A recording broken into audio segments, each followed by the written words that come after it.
Assalamualaikum warahmatullahi wabarakatuh. Pada hari ini, kumpulan kami akan membentangkan mengenai rasionalisme dan perkembangannya.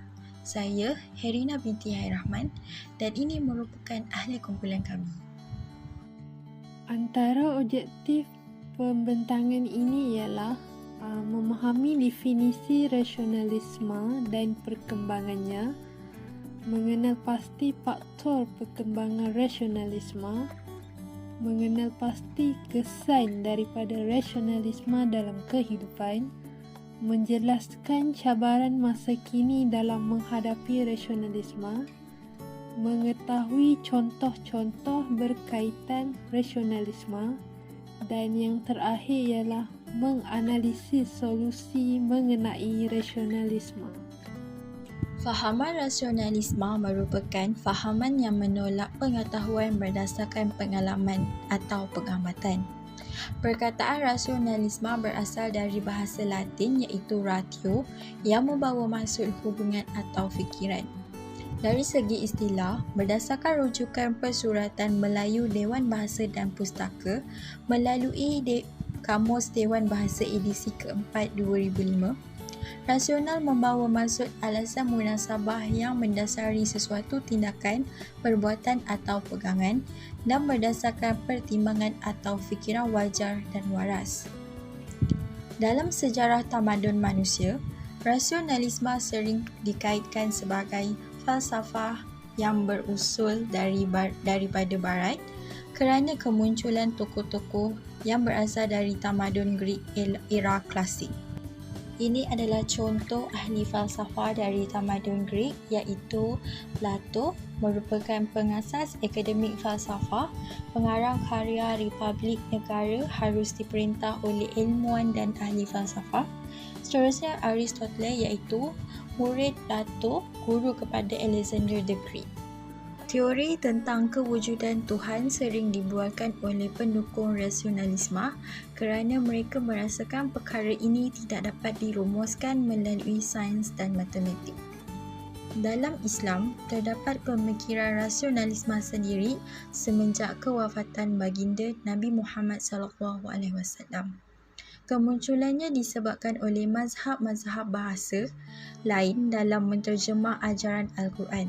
Sebagai contoh, aliran Mu'tazilah yang dikenali sebagai rasionalisme Islam. Dari segi istilah, dari perkataan Arab bermaksud meninggalkan atau menjauhkan diri. Secara harfiahnya bermaksud suatu aliran pemikiran yang menggunakan dalil dan pentaksiran akliyah iaitu akal.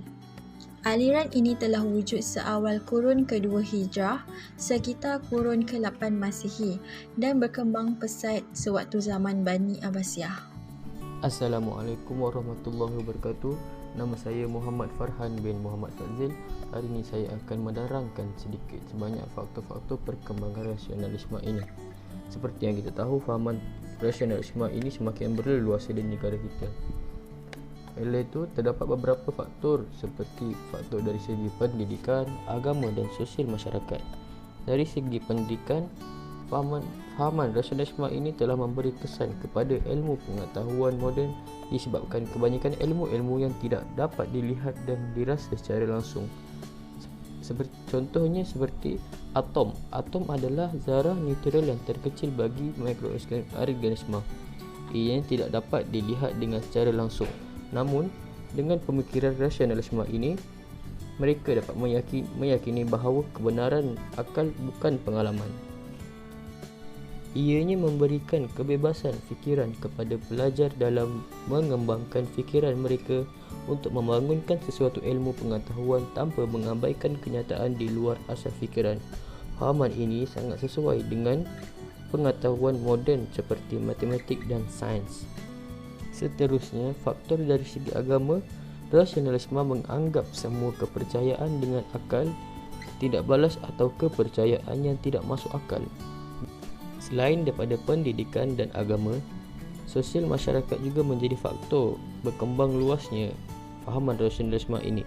Golongan rasionalisme ini berpendapat bahawa walaupun peraturan pemikiran Moral penting sebagai tabiat yang baik, tetapi apabila seseorang itu mampu dan berupaya berfikir secara kritikal, manusia hendaklah memastikan kerasional pemikiran tersebut. Setiap tingkah laku harus dikaji dengan logik akal. Setiap yang berlaku di dunia pasti ada kesan positif dan negatifnya. Seterusnya, saya akan membentangkan tentang kesan rasionalisme dalam kehidupan. Okey, seperti yang kita tahu, kriteria rasionalisme ini ia merujuk kepada akal sebagai sumber utama pengetahuan dan tidak berlandaskan Al-Quran dan As-Sunnah dan hanya menggunakan akal semata-mata. Terdapat 4 kesan baik yang akan saya jelaskan selepas ini, iaitu bermula dengan mendorong manusia menggunakan akal secara optimum, menyumbang kepada era teknologi industri dan informasi, memberi sumbangan kepada ilmu pemodenan dan akhir sekali menyusun sistem kepalsafahan. Dan 2 kesan yang buruk iaitu menjadikan manusia sangsi akan wahyu dan mukjizat, dan yang kedua ialah perpaduan berpecah belah. Kesan baik dari rasionalisme yang pertama ialah mendorong manusia menggunakan akal secara optimum. Okey, di sini kita boleh lihat di mana manusia ini dididik menggunakan akal semata-mata dalam berfikir dan boleh menyelesaikan masalah. Okay, sebagai contoh terdekat yang dipraktikkan di dalam Islam, kita tahu bahawa penggunaan arak dan juga dadah adalah diharamkan, dan kita sebagai manusia dapat berfikir dengan baik dan mengetahui bahawa penggunaan kedua-duanya akan memberi kesan yang sama kepada seseorang atau sesiapa sahaja dengan cara merosakkan akal fikiran. Kesan yang kedua ialah menyumbang kepada era teknologi industri dan juga informasi. Teori ini telah digunakan dalam mencipta teknologi baru setanding dengan moden yang terkini, dan antara pendekatan yang diambil serta dekat dengan kita ialah penggunaan gadget canggih dan moden, iaitu bagaimana penggunaan telefon pintar pada masa kini telah banyak memberi kemudahan kepada semua orang untuk berhubung. Dan selain daripada itu, manusia juga dapat mencari maklumat dan informasi dengan pantas dengan hanya menekan di hujung jari, dan segala maklumat telah tersedia. Kesan yang seterusnya ialah memberi sumbangan kepada ilmu pemodenan. Di sini ianya dapat membantu menambahkan lagi ilmu seiring dengan peredaran zaman. Dan untuk mengetahui dengan lebih lanjut, kita boleh lihat dari segi pemasaran perniagaan yang dijalankan di atas talian.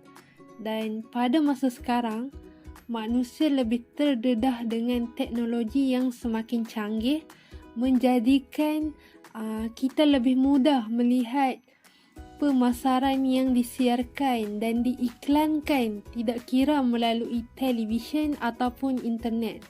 Dan sebagai contohnya, kebiasaan pengiklanan yang disiarkan di televisyen ialah CJ Wow Shop ataupun Go Shop, dan melalui internet pula lebih kepada Shopee dan Lazada. Dan ini secara tidak langsung telah mendedahkan kita lagi terhadap ilmu pemodenan. Kesan yang terakhir ialah menyusun sistem kefalsafahan. Ia lebih menjurus kepada penyusunan sistem kefalsafahan dari segi ilmu logik dan juga ilmu matematik. Di sini dari segi ilmu logik, manusia dapat menggunakan akal fikiran dengan cara membezakan benda yang baik dan yang buruk, dan ini akan menunjukkan lagi kesan yang positif. Dan untuk ilmu matematik pula, ianya memainkan peranan yang penting dalam penyusunan ilmu matematik, dan contohnya penciptaan formula baru mengikut peredaran zaman kini. Untuk kesan buruknya pula, yang pertama ialah menjadikan manusia sangsi akan wahyu dan mukjizat, dan sekiranya ideologi ini diguna pakai secara ekstrim dan berlebihan serta tidak dikawal dengan baik, secara tidak langsung ia akan mengancam serta melemahkan akidah manusia. Hal ini dikatakan kerana wahyu dan mukjizat sukar untuk dipahami dan diterima oleh akal manusia. Jadi kita sebagai Muslim, kita perlulah menerima wahyu dan mukjizat serta mengambil cakna agar dapat diterapkan dalam sistem pendidikan pada masa kini. Dan kesan yang kedua ialah boleh menyebabkan perpaduan berpecah belah. Sebagai contohnya, akibat daripada perbezaan pendapat yang tidak mencapai kata sepakat telah mencetuskan lagi pergaduhan antara satu sama lain, dan hanya disebabkan mengutamakan pemikiran yang logik dan menganggap sumber itu sah serta boleh dipercayai. Seterusnya, terdapat beberapa cabaran pada masa kini dalam menghadapi rasionalisme. Antara contohnya adalah dari segi pendidikan. Kurangnya sikap hormat kepada guru kerana mereka berpendapat bahawa mereka mengetahui segalanya dengan menggunakan logik akal. Tetapi mereka lupa bahawa kualiti akal ditentukan oleh pengetahuan seseorang. Berlakunya salah faham antara orang yang belajar ilmu sains dan ilmu agama juga boleh menyebabkan pertelingkahan disebabkan salah faham, kerana orang yang belajar ilmu sains menggunakan logik akal dan orang yang belajar ilmu agama menggunakan Al-Quran dan As-Sunnah. Masyarakat juga menjadi salah satu aspek dalam cabaran untuk menghadapi rasionalisme kerana ia mengancam kedudukan masyarakat, terutamanya pada golongan muda dan remaja. Golongan tersebut mudah terpengaruh dengan pengaruh budaya luar yang merosakkan. Remaja yang bebas melakukan apa-apa tanpa berfikir batas-batas agama. Dari segi ekonomi pula ialah Islam menghadapi krisis nilai mata wang jatuh, perbelanjaan, inflasi, kesan hutang negara.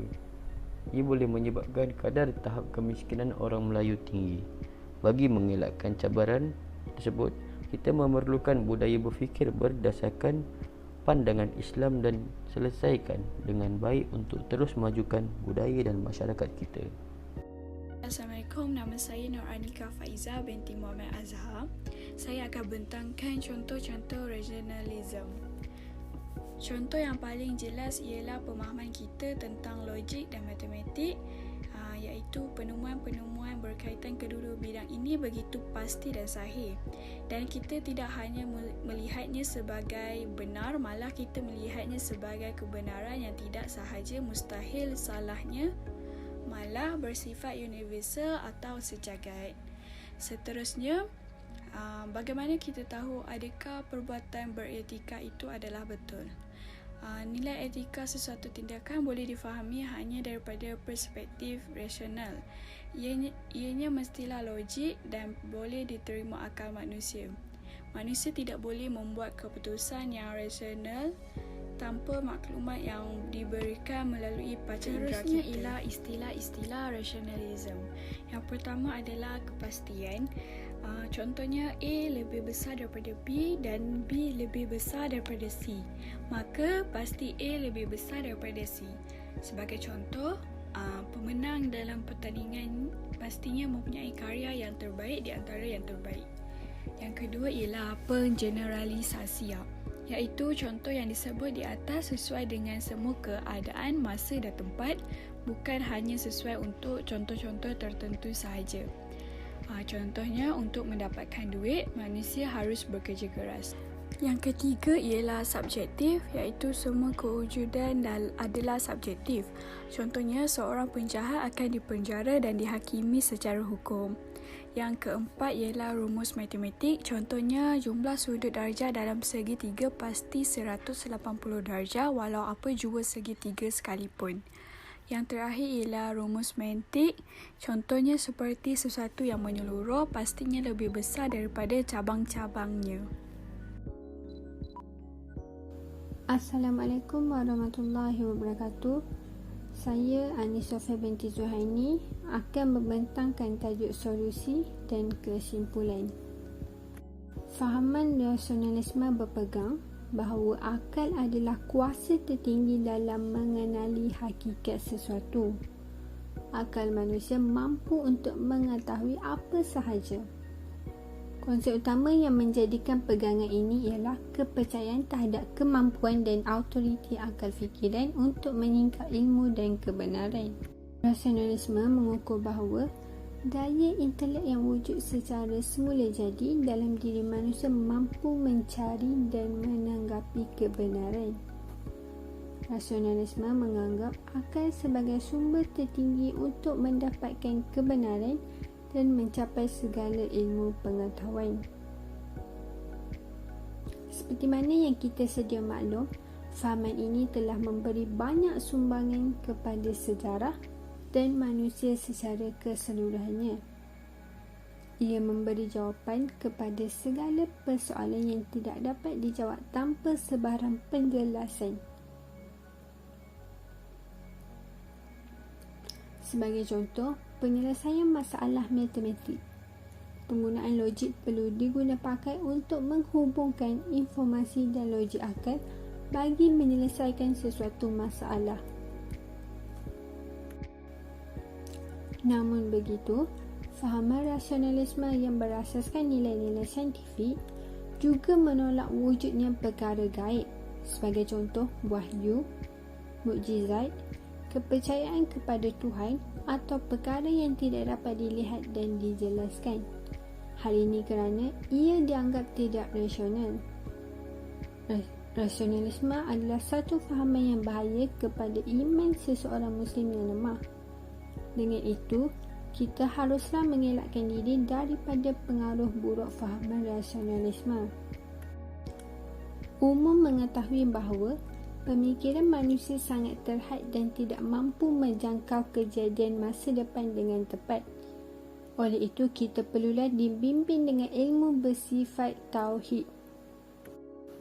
Pemikiran tauhid perlulah diberi perhatian dan bukan sekadar penambahbaikan bagi penerapan akhlak dan sosial.